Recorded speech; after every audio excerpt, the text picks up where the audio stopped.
Welcome to ప్రజా ప్రకాశం news. ప్రకాశం జిల్లా Veligonda project పనుల్లో వేగం పెంచి పూర్తి చేస్తామని కలెక్టర్ తమీం అన్సారియా అన్నారు. మంగళవారం మార్కాపురం ప్రాంతంలో పర్యటించిన కలెక్టర్ పునరావాస కాలనీలు, ఇతర పనులను పరిశీలించారు. అనంతరం సబ్ కలెక్టర్ కార్యాలయంలో విలేకరుల సమావేశంలో మాట్లాడారు.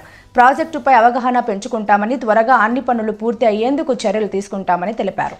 వెలిగొండ ప్రాజెక్ట్ గురించి పూర్తి అవగాహన తీసుకోవడానికి ప్రాజెక్ట్ ప్రాంతాల్లో ఫీల్డ్ ఇన్స్పెక్షన్ జరిగింది.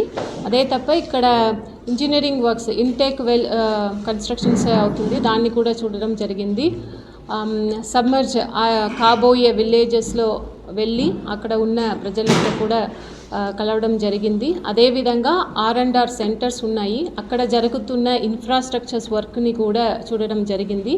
ఈ ప్రాజెక్ట్ని వేగవంతం చేసి ముందుకు తీసుకెళ్ళడానికి అన్ని రకాల ప్రయత్నాలు చేస్తాం.